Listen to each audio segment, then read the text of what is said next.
Gubrak. Ia sangat cantik. Begitu cantik. Bagaikan tiada lagi yang lebih cantik. Sedemikian rupa cantiknya sehingga bukan saja kecantikannya yang membuat udara bergelombang. Tetapi bahkan siapa saja yang memandangnya lantas akan jatuh pingsan. Gubrak. Mula-mula kecantikannya memang hanya membuat orang-orang terpesona dan terengah-engah. Begitu penuh pesona rupanya wajah yang cantik itu. Sehingga apabila ia melangkah dengan tenang, anggun, dan dengan gerak yang bagai sengaja dilambatkan, mulut-mulut yang menganga itu akan sulit dikatupkan kembali. Hanya menganga, terus menganga, sehingga ada kalanya lalat hinggap pada lidah para penganga tiada lain selain untuk tertelan jua. Namun rupa-rupanya kecantikan itu seiring waktu terus bertambah. Sehingga tak cukup mengakibatkan keterpesonaan dan keterengangaan. Tetapi bahkan meskipun seorang tak sengaja meliriknya pun, pada saat terhenyak karena kecantikannya akan tetap pingsan juga. Bagi mereka yang mengenali dan mengerti keberadaan kecantikan tiada tara itu, mulai dari terenganga, penumpang bis kota maupun teman-teman sekantornya, maka suatu usaha terlatih agar jangan sampai melihat kecantikannya telah diusahakan dengan penuh kemahiran. Yang tiada lain, tiada bukan adalah melengos pada saat yang tepat. Karena memang harus tepat saatnya. Melengos terlalu cepat sehingga tetap melihat wajahnya lagi atau terlalu lambat melengos sama dengan bencana. Ya, bencana pingsan nasional melanda ibu kota. Karena kecantikan seorang yang tidak mungkin disaksikan manusia tanpa menjadikan pingsan sebagai resikonya. Maklumlah, meskipun hanya melihatnya selintas saja, dalam selintas itulah kecantikannya bagai menjerat mata dan menawannya. Lantas dalam puncak keterpesonaannya, seseorang akan jatuh pingsan. Sepanjang jalan mengikuti jalur dari rumah ke kantor, semua orang sudah siap-siap untuk melengos ketika berpapasan. Berpapasan beriringan maupun mengikuti dari belakang. Ketika berpapasan, orang menunduk dan melengos. Ketika beriringan diusahakan tak meliriknya sama sekali. Dan ketika berjalan di belakangnya harus waspada apabila tiba-tiba ia menoleh ke belakang. Begitu pula kejadiannya di dalam bis kota dan di kantornya.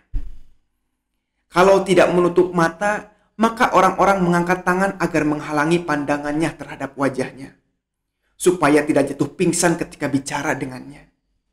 Sedangkan di rumah tempat indekos, semua orang sudah maklum belaka. Apabila semenjak orang-orang menjadi pingsan ketika melihat wajah cantiknya, ia selalu mengurung diri di kamar. Keluar hanya untuk berangkat ke kantor, pulang hanya untuk masuk kamar dan tidak keluar.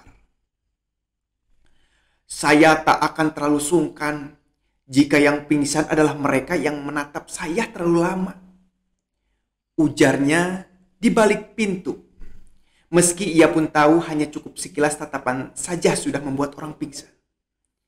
Tetapi saya tidak bisa memaafkan diri saya sendiri jika saya membuat bapak dan ibu di rumah ini yang sudah saya anggap sebagai orang tua saya sendiri jatuh pingsan tak sadarkan diri. Namun, sepanjang hayat dikandung badan, apakah manusia harus menempuh jalur yang sama? Menumpang bis yang sama dan berkelok di tikungan yang selalu sama. Seolah hidup sudah ditentukan sekali dan tidak bisa berganti lagi. Apalagi berganti berkali-kali. Tentu tidak. Tentu tidak juga bagi makhluk tercantik di ibu kota ini. Yang begitu cantik, amat sangat cantik, sehingga kecantikannya membuat udara bergelombang dan siapapun yang menatap wajahnya langsung jatuh pingsan. Maka, pada suatu hari, setelah bertahun-tahun hidup dengan jalur tempat setiap orang yang melihat mengatasi masalah yang akan ditimbulkan oleh kecantikannya, ia pun menempuh jalur yang berbeda karena memang ada urusan. Itu terjadi saat ia menyeberang jalan dalam kemacetan jalanan. Pada kedua lajur yang berlawanan di bawah jembatan layang jalanan yang macet, begitu macet, bagaikan tiada lagi yang lebih macet, dan di antara mobil-mobil yang terhenti karena macet itulah ia melenggang dengan anggun. Dengan gerak yang sengaja dilambatkan, begitu lambat dan begitu pesona sehingga pandangan mata orang yang pertama kali melihatnya menancap pada wajahnya dan tidak bisa lepas lagi. Untuk akhirnya pingsan tak sadarkan diri. Bagaikan peraga terindah di dunia, ia berjalan di atas jalur pemisah, sehingga semua orang menatap wajahnya, yang meskipun dari samping saja, tetap saja begitu cantik. Amat sangat cantik, bagaikan tiada lagi yang lebih cantik, membuat di mana-mana orang bertumbangan di jalanan, di dalam mobil maupun di atas sepeda motor yang langsung pingsan. Orang-orang yang jatuh terkapal di trotoar, menimpa setir di dalam mobil sehingga klakson berbunyi, dan mereka yang berada di atas sepeda motor sedang melaju kencang ketika tak sengaja melirik dan pingsan. Sepeda motornya tetap saja meluncur untuk akhirnya terhenti karena bertabrakan. Orang-orang berkaparan, terguling-guling dan pingsan di antara banyak juga orang yang tak tahu menahu dan terheran-heran. Ada apa sih? Tuh, apa? Jangan dilihat. Namun terlambat, sehingga yang terlanjur menengok pun terbanting pingsan. Ia pun tak menghentikan usaha penengokan selanjutnya. Apaan sih? Gubrak. Kayak apa sih cantiknya? Gubrak. Masa lihat orang cantik saja pingsan? Gubrak. Ah, yang bener.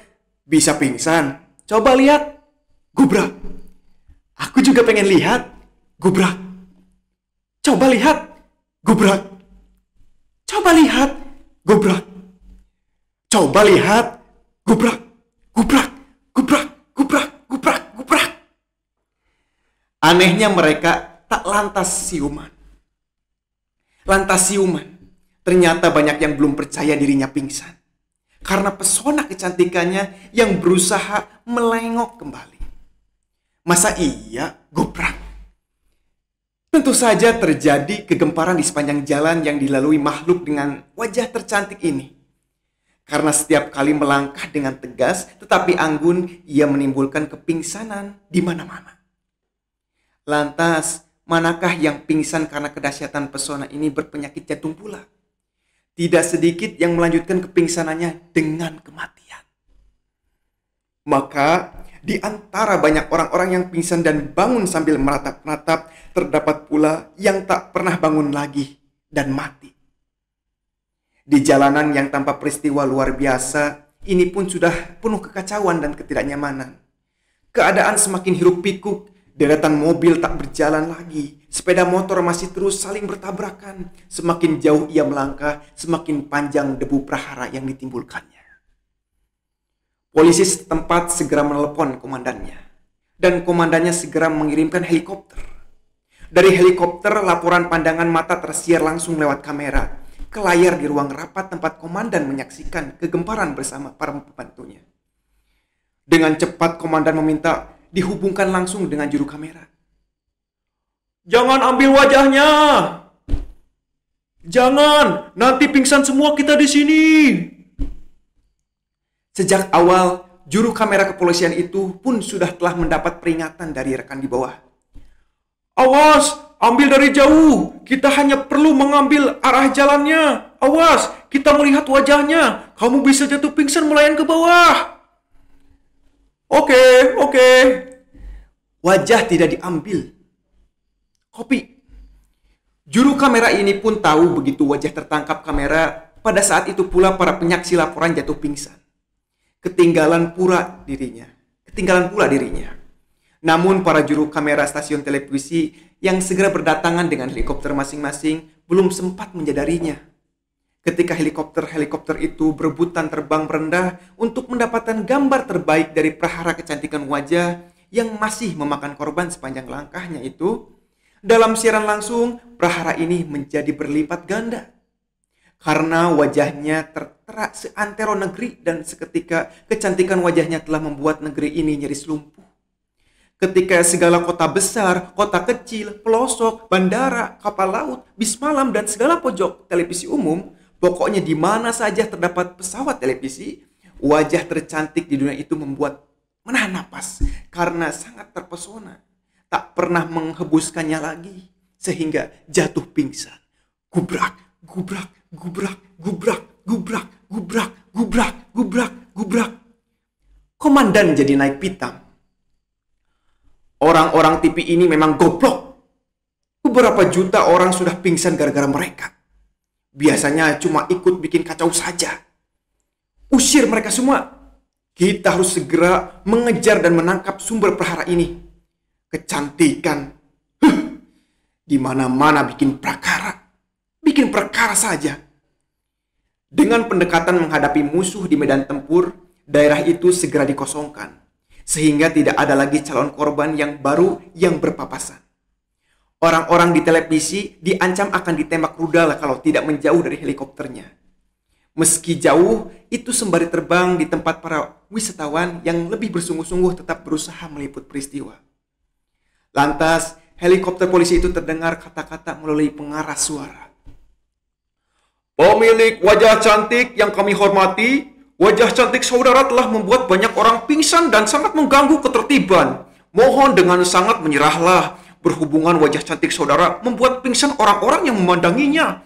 Mohon agar saudara mengerudungi kepala saudara dengan karung yang akan kami lemparkan ke bawah. Demi ketentraman kita bersama, pakailah karung tersebut dan menyerahlah. Namun pemilik wajah cantik ini ternyata tidak sudi menyerah. Heran pikirnya. Nengok sendiri, pingsan sendiri. Kok jadinya gue yang saleh? Enak aja masuk-masukin karung. Emangnya gue kucing? Tentu saja dengan wajah yang membuat orang tertahan napasnya dan jadi pingsan, usaha menangkap dan memasukkannya ke dalam karung tidak menjadi mudah. Karena wajah cantik yang bahkan membuat udara bergelombang ini memingsankan siapapun yang mematapnya. Memingsankan siapapun yang menatapnya tanpa pandang bulu. Pasukan yang turun untuk meringkus di barisan terdepan menjadi korban pertama yang bergelimpangan pingsan. Karena terlalu menyadari betapa wajah seorang memang bisa membuat orang pingsan. Mundur, mundur, mundur. Jangan lihat wajahnya. Itu wajahnya. Bikin parameter 100 meter. Demikianlah pasukan mengepung mundur sambil menundukkan kepala atau menoleh ke tempat lain. Yang memberi peluang bagi pemilik wajah cantik itu untuk menghilang. Di antara deretan mobil yang terhenti karena pemiliknya pingsan, sepeda motor yang bergelimpangan, dan orang-orang yang berkaparan pingsan, kadang di antara yang pingsan ada yang lagi siuman dan tanpa sengaja menengok ke arah wajah cantik yang sedang melewatinya sehingga sekali-kali jatuh lagi pingsan. Menyeberangi jalan, pemilik wajah cantik ini lenyap di perkampungan kumuh, tepi sungai, yang segenap penghuninya ramai-ramai justru naik ke atas karena menyaksikan sasaran empuk penjarahan. Mereka berebutan menyambar dompet-dompet para pengendara sepeda motor yang bergelimpangan, memecahkan kaca jendela mobil yang pengemudinya masih pingsan, bahkan mobil-mobil yang terjebak macet. Dan pengemudinya tidak pingsan. Tak tahu menahu perkara wajah cantik yang memingsankan manusia itu tak luput dijarah dengan kaca-kaca dipecahkan. Lantas, entah siapa yang memulai. Sebuah mobil tiba-tiba terbakar, tidak jelas kenapa.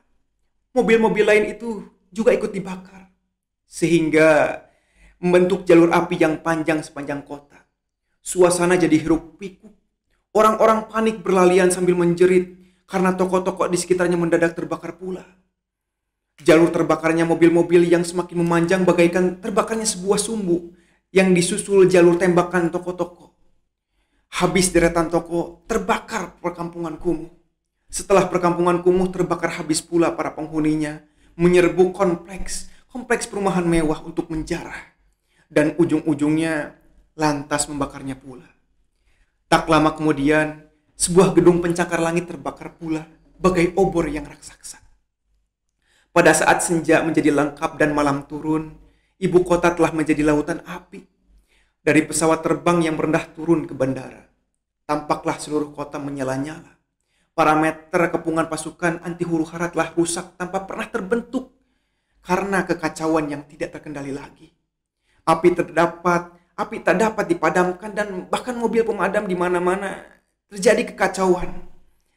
Dan masih saja siapapun yang sengaja atau tak sengaja melihat kecantikannya itu bergelimpangan, jatuh langsung pingsan, segera meninggalkan dunia karena terinjak-injak gelombang manusia yang merayakan kemerdekaan dari perasaan menderita untuk sementara. Akhirnya, ia menemukan tempat tersembunyi yang sepi, amat sangat sepi, bagaikan tiada lagi yang sepi, di sebuah gorong-gorong gelap yang kosong. Dengan hanya ditemani sebuah lilin, di atasnya kota hanya gelap karena listrik mati.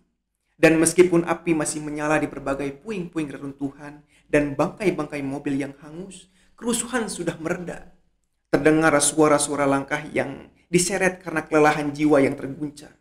Kesadaran yang mengingatkan perilaku memalukan, maupun keletihan tubuh itu sendiri setelah mengorbankan kemarahan ke segala arah tanpa berhenti. Ia tahu jika ia muncul dari gorong-gorong itu dan seorang melihat wajahnya hanya untuk pingsan lagi, perkara itu akan terulang lagi. Dari jalanan telah dipungutnya sebuah pisau, barangkali milik seorang penjara yang tak sadar kehilangan senjatanya karena sibuk menggotong pesawat televisi. Dalam cahaya lilin tampak wajah di cermin kecil yang selalu ada dalam tas. Hanya diri yang tidak pingsan melihat wajah itu. Ia tak lagi mengagumi kecantikan wajahnya. Memegang cermin kecil di tangan kiri. Tangan kanannya memegang pisau setajam silet yang sedang bergerak untuk menyayat wajahnya sendiri. Gubrak. Kampung Utan, Sabtu 3 Desember 2011. Terima kasih.